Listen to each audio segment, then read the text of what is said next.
It's just doing the intro right now.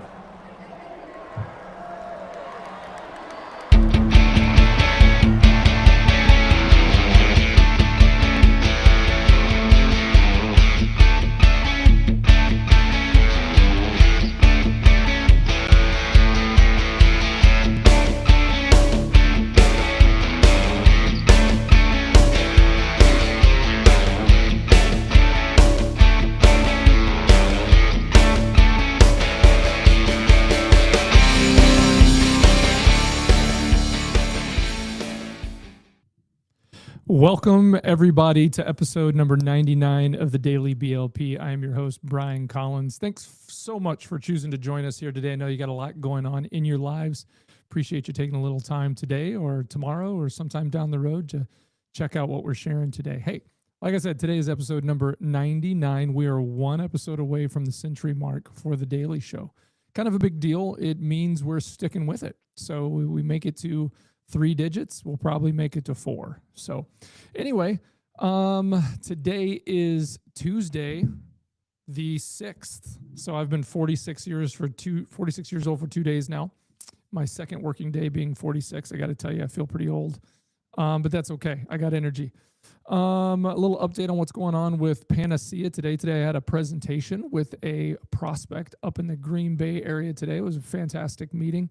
Really looking forward to the opportunity of serving these guys if we end up fortunate enough to win this deal. I think we've got a really good chance. There's 3 other competitors in on the deal with us. One is the incumbent with the company, been with them for a few years. The others are, we're jockeying for position to try to see if we can make it into probably the top 2 or 3 to be able to present to their full leadership group. So I'll super enjoy that time if I get to do that. That's kind of what I'm trying to do, is get in front of a group of people, the stakeholders, get them to talk about their problems and then connect with them in the presentation. So I think we've got a good chance. I think we're priced right. We're priced profitable. The labor-loaded gross margin on this deal is, for the surface side of things, is right around 79%, which is phenomenal. For the software licenses that'll be involved, it's around 40%. So that's pretty high for 40% licensing profit. Is pretty good. So if we get this deal, I think it's going to be a good win for us. It's going to be a sizable one too. Somewhere around the $13K a month life value before any type of expenses, right, or a little under $500,000. So that's a good win. What else is going on with the company today? Today is the second day of a brand new employee. His name is Brandon Gross. We're going to have him on the show on Thursday. So if you're interested in seeing a new member of our team and learn a little bit about his background and what he's doing for us, tune in on Thursday to the Daily BLP, because we're going to have him sitting right next to me here, and we'll put him through the ringer and learn a little bit about him. Lots of stuff coming up in the next couple of weeks. Our buddy Ross over at Arsenal has really been nailing the phones these first few days of the year. He's got 4 new appointments on my calendar in the last couple days. I haven't even looked at his output from today, but so one of them is kind of a check back around from somebody that wants us to do a small project. The other 3 are from new prospects, a couple manufacturers, and then some sort of service company. So but in the next, I think the last 2 weeks of this month, and then a couple meetings in January. So that's good. We're off to the races. That's about all for Panacea today. So let's move on into what's going on in the small and medium-sized business news world today. Looks like since government's back in action over these last couple months, since things were down for a while, the SBA is unveiling some new first ever, what they're calling MARC loans for manufacturers. So these are designed specifically to boost U.S. manufacturing efforts by providing targeted capital to smaller firms. So that's exciting. I mean, one thing that can be super hard to do is get a manufacturing company off the ground, because unlike maybe like a service business like that I might start, as I say, if I'm really good at cleaning carpets and I want to start a carpet cleaning company. If I got a carpet cleaner and some energy in myself, I can get out there and go get to work, right? And find some people who need what I need to do. If you're going to manufacture things, it's a little bit tougher. You got to find, okay, what are you going to build? How are you going to build it? What kind of machinery do you need to build it? Does it exist anymore? Can you get some old cheap? There's a lot of different factors that's got to go into that. A lot of the times, maybe you need a lot of money to get off the ground to do something exciting in the manufacturing world. And you don't even know yet if you've got somebody to buy what you're going to be making. So super big risk. But maybe these Mark loans via the SBA will help out. Maybe take a little time in the next couple of weeks to look deeper into that. Because like I shared a few episodes back, the SBA doesn't actually do any loaning of any money. The SBA backs the loans that are actually loaned out via the banks. So it's still banks that are loaning you money, but banks are more willing to work with small and medium-sized businesses if they check certain boxes when they've got funds from the SBA, Small Business Administration, behind it to make sure, hey, if the bottom falls out on this risky business we're loaning money to, that we're going to make back some of what we've given away. So what else? Tariff impact warnings. Apparently those folks that are in the stationery and board game businesses, these publishers, are in a vulnerable place right now with new tariffs on China. People are reporting that these tariffs are catastrophic for these industries. Maybe a little hyperbolic, maybe not. I'm not in those industries. I did get a couple of board games for my kiddos for Christmas this year, so I'm supporting the industry. My son and daughter, older ones, they love the Exploding Kittens branded board games. So Exploding Kittens, if you're out there watching, hey, sponsors. Well, I'll rep you. We played one of their games over the New Year's break. Was it New Year's night? No, maybe it was New Year's Day. Anyway, we played it, and it was the Exploding Kittens board game. So it was this big board that flips. It's actually really fun. It was really cool. They're super silly, but it was a good time. We thought it was going to take forever to finish the game. It didn't. My oldest daughter won, and so she wears the championship belt for Exploding Kittens right now. No cats of any kind were actually harmed in the playing of that game.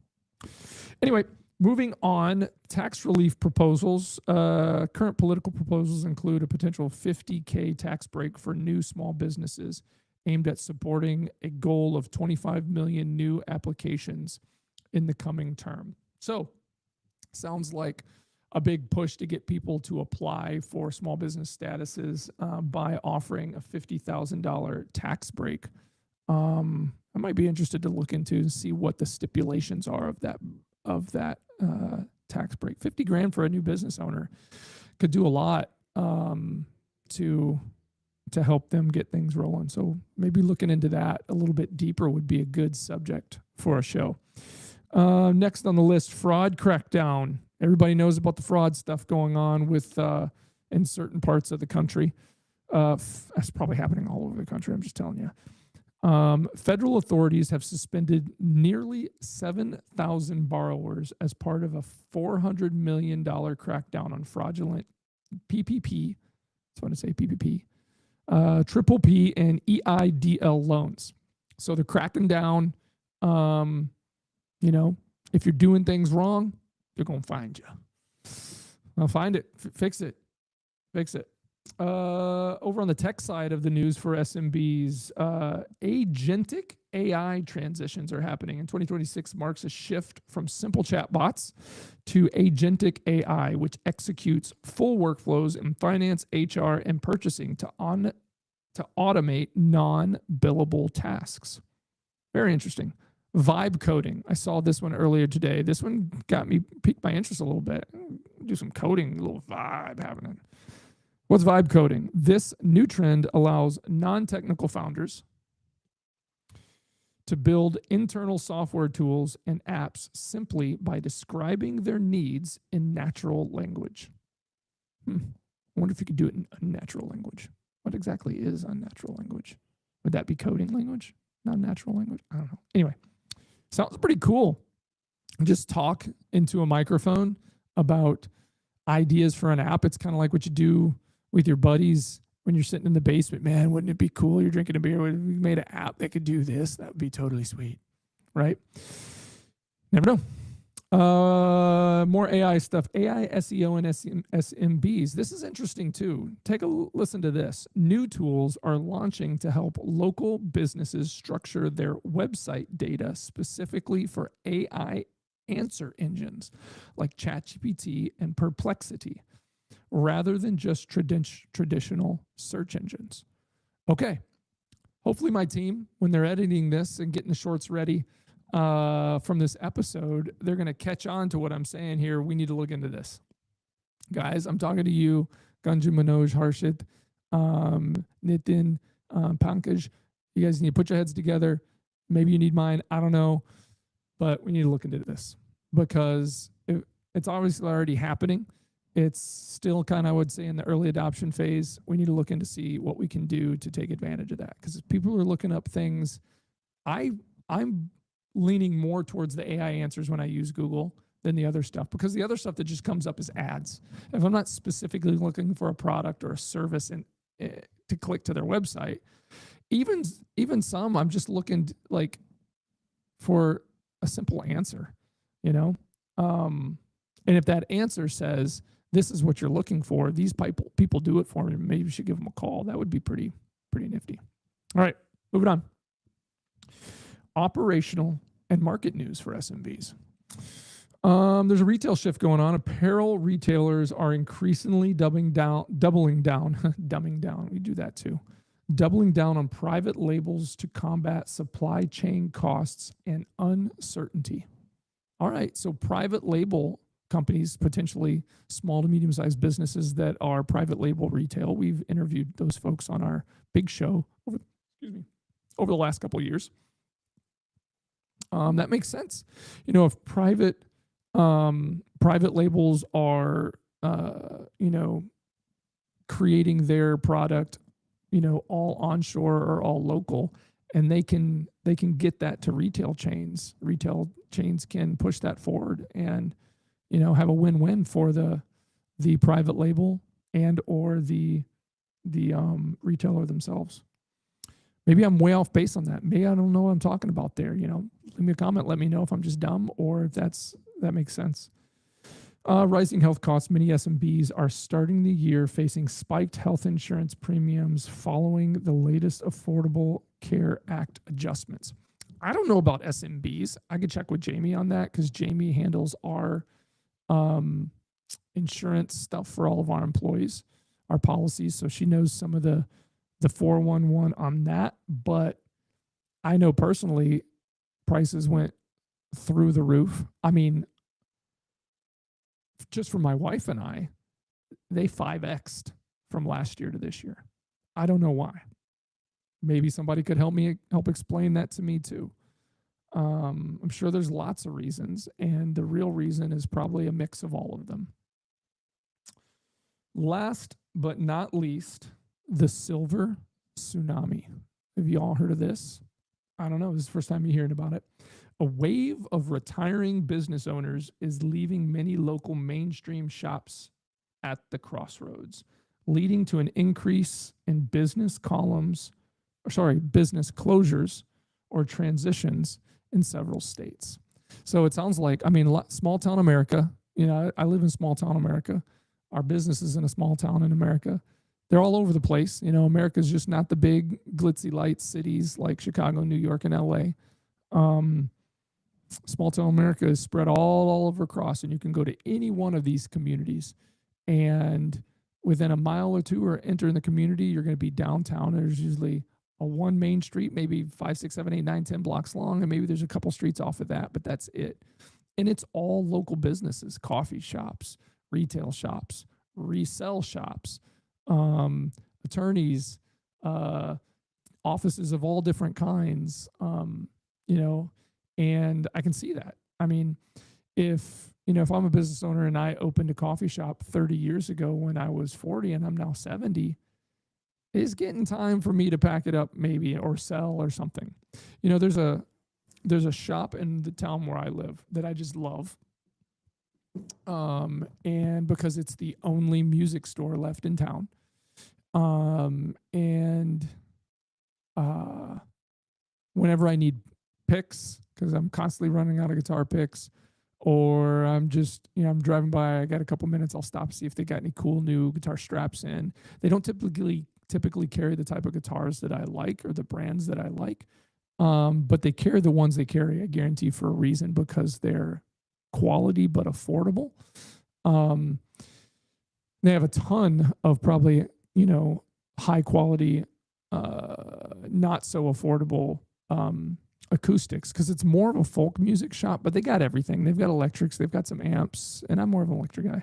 They got amps, they got all kinds of cool stuff, ton of old sheet music, and I think they've got records and stuff in there. Great shop.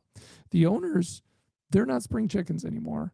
But they're so sweet. They're so nice. So helpful.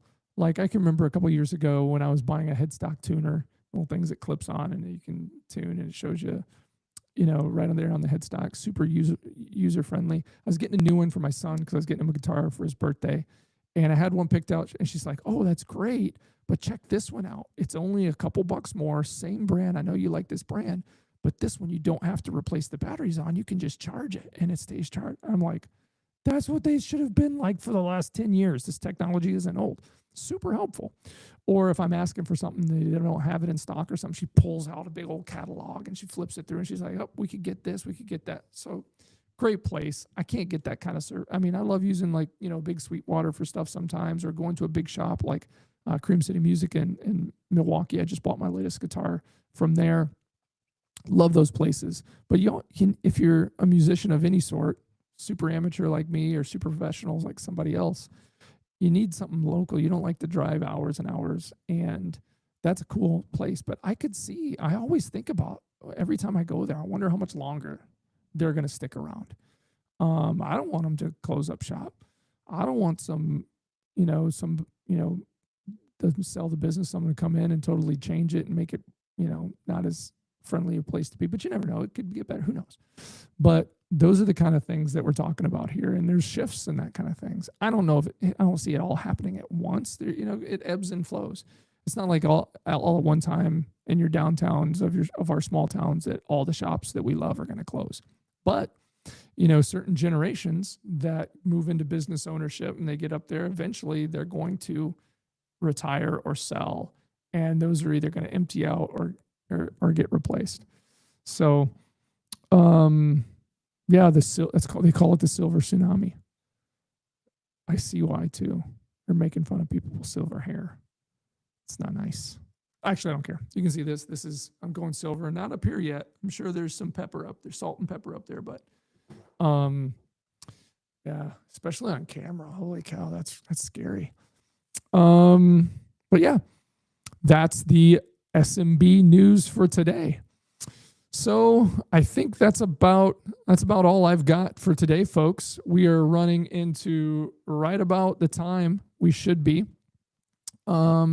Yeah, like I said, we're off to a great new year this year here at Panacea, home of the Daily BLP. Hopefully you guys are too, whether you are, working hard for a company and trying to move your way up, or you're, teasing with the idea of open your own business, or you've got your own.